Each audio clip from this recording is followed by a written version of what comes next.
ए कहानी होची गोटे मनीषर जी दुनियार सबुठारु बड़ महासागर प्रशांत महासागर रे निजर जीवन 438 दिन बिताई आसीथिला। हेले दीर्घ 14 मास फेरिला परे ताको पुणी जेल कौन पाई निया गला। चलतु शुणिबा एहार कारण कौन। प्रथमे से मनीष विषय जानिबा पूर्व चलतु जानिबा महासागर विषय। आमर तो 5टी महासागर रही। प्रशांत महासागर, आंटार्कटिका महासागर, भारत महासागर, दक्षिण महासागर एवं आंटार्कटिक महासागर। यही समस्त महासागर मध्य प्रशांत महासागर होची सबुठारु बड़ महासागर। ये होची सबुठारु अगभीर एवं यही महासागर विषय लोक शुणिले डरी जाते। हेले से लोकटी किए जे निज जीवन को 438 दिन सेठारे जाई बितेइथिला।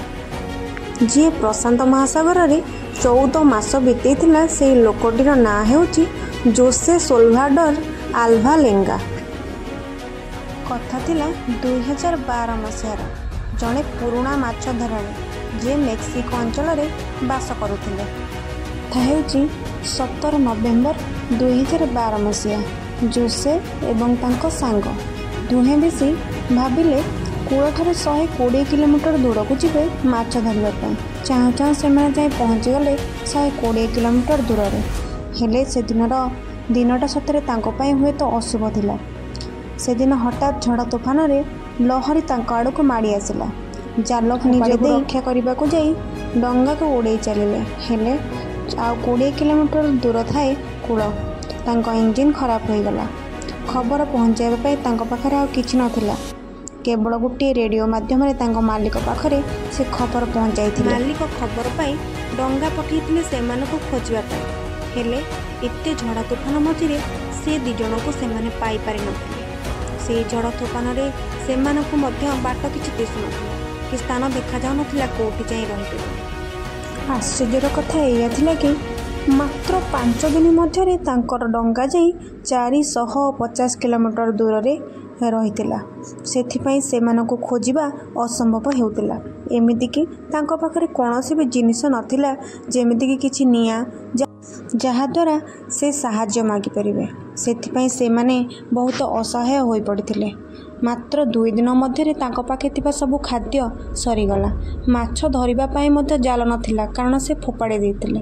एमिति होई गभीर समुद्र मझिरे दुहे दुहींक मुह को चाइथांती एवं भाबुथांती आ बंचिबा असंभव। एमती भाबु भाबु से डंगा उपरे आसी गोटे पक्षीटीए बसिला। से पक्षीटी को धरिबा प्रयास रे प्रथमे से माने विफल हेले। पुनश्च पुणी आ गोटे पक्षीटीए बसिला।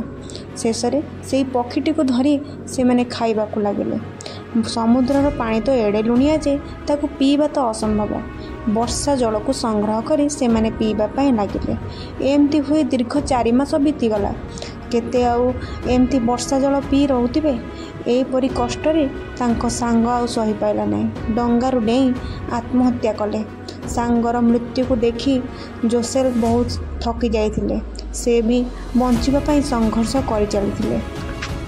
निजर चारिपटे केवल अगाध समुद्र जल को देखी से हारी जाइथिले।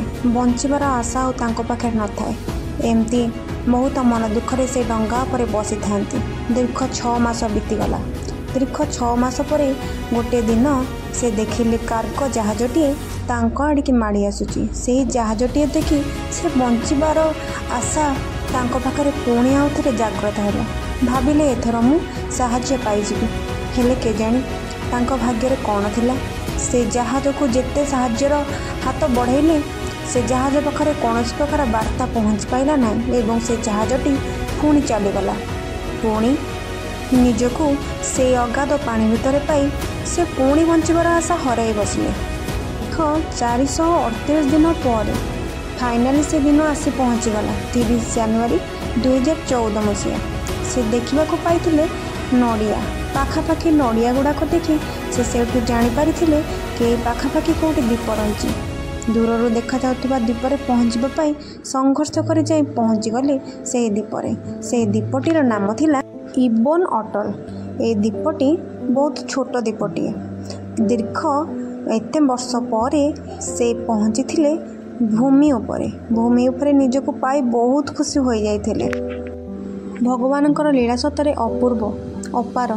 14 मास परे तांको डंगार दिगु बदलाई देथिले एवं से पहुँची पारिथिले से इबन अटल नामक गोटे द्वीपपुंजरे। से द्वीपपुंजरे पहुँचला परे से पुलिस को सब सत सत कहिथिले, हेले पुलिस ए सब कथा को विश्वास कला नहीं, कारण ये तो संपूर्ण असंभव कथा। पुलिस कौन साधारण मनुष्यटे मध्य ए कथा को केबे विश्वास करिवो ही नहीं।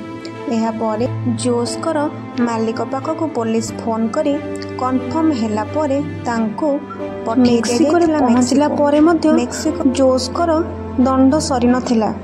जोस्कर सांग जो तांको संगरे जाइथिले से मध्य मरि जाइथिले ना, तो तांकर घर लोक जोस को नारे केस कले एवं कहिले कि से तांको सांग को मारी से डंगारे खाई देइछन्ति बोली। किछि दिनर केस चलिला परे जोस को छाड़ दिया जाइथिला।